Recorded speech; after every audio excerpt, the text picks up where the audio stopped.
낚시를 하고 있었는데 대포 소리 2개가 나더라고. 지금 다 진장을 해서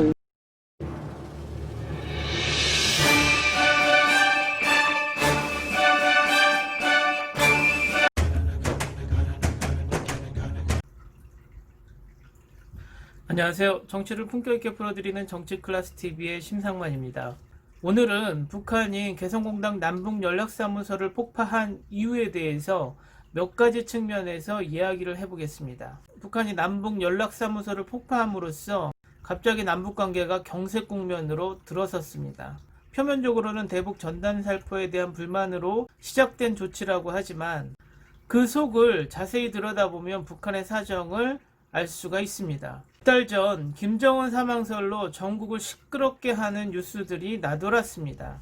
그러다 공식석상에 나타나 김정은의 건재함을 과시를 했었죠. 하지만 김정은은 김일성, 김정일의 할아버지, 아버지의 유전자를 받았다면 집안 병력도 이어받았을 것이고 상당히 비만인 지금의 김정은은 자신뿐만 아니라 주위에서 김정은이 언제 어떻게 될지 모르는 상황을 대비해서 김정은의 자녀들이 아직 어리고 아들이 존재하는지도 확실치 않은 가운데 자신의 신변 이상에 대한 확실한 후계 구도를 만들기 위해서 김여정에게 확실한 자리를 마련해주기 위한 하나의 퍼포먼스가 필요했던 것이고 북한 주민들에게 차기 지도자로서 확실한 카리스마를 심어줄 수 있는 개성공단 연락사무소 폭파라는 이슈를 만들었을 것입니다. 두 번째, 코로나 여파가 북한에 엄청난 타격을 주고 있음을 예측할 수 있습니다.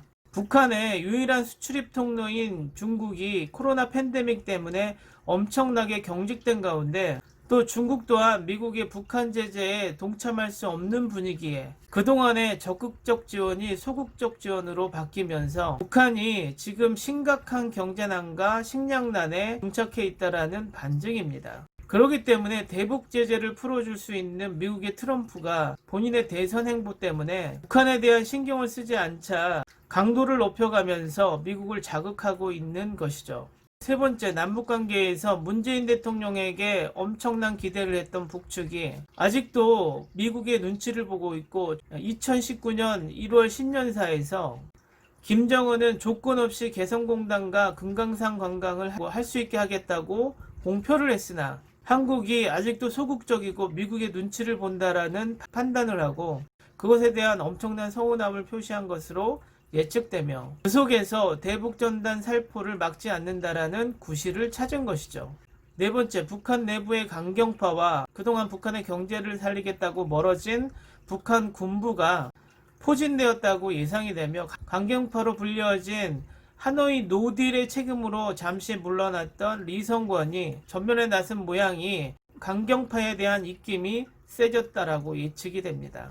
그러나 북한이 예전과는 조금 다른 결을 보이고 있는데 그것은 예전 연평도 포격처럼 급작스러운 도발이 아니라 예고를 하고 도발을 하고 있어서 아직까지는 끝으로 가고 있진 않다라고 예상을 할 수 있습니다. 솔직한 마음으로 대한민국 모든 국민들은 북한의 행위가 철없는 아이와 같다라고 생각이 되고 한 국가로서의 행위로는 이해가 되지 않고 분노까지 일으키기도 합니다. 지금 북한은 경제력이나 군사력이나 대한민국과 상대가 되지 않을 만큼 열악한 국가로 전락해버렸고 북한에 있는 것은 단 하나, 핵 무기밖에 없죠. 그러나 북한이 이 핵을 쓰기 위해서는 너 죽고 나 죽자가 아닌 이상 핵을 쓰기는 거의 불가능합니다. 그리고 북한이 핵을 쓰기까지 미국과 한국이 용납을 하지 않을 것입니다. 그러므로 최악의 상황으로 예상했을 때 국지전이 일어나게 되면 북한은 잃을 것이 없으나 한국은 작은 미사일 한 방에도 경제며 여러 인프라의 손해는 북한의 몇백 배의 손실을 보게 되겠죠. 궁지에 몰린 쥐가 고양이를 문다고 합니다. 그리고 싸움에 있어서 가장 큰 대승은 싸우지 않고 승리하는 것입니다.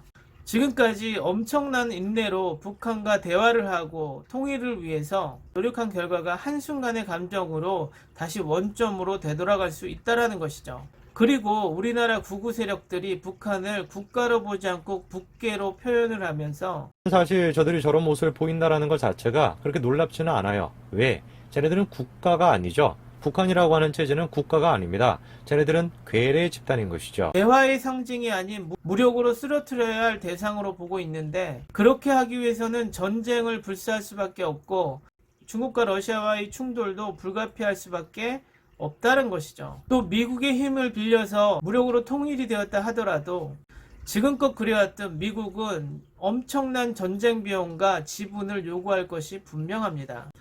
그렇기 때문에 북한의 주변국 중국과 미국, 일본, 러시아가 그 보잘것없는 북한에 관심을 보이고 있는 이유는 북한의 막대한 지하자원과 통일 후 개발 사업의 이권을 얻기 위함이 가장 큰 것이죠.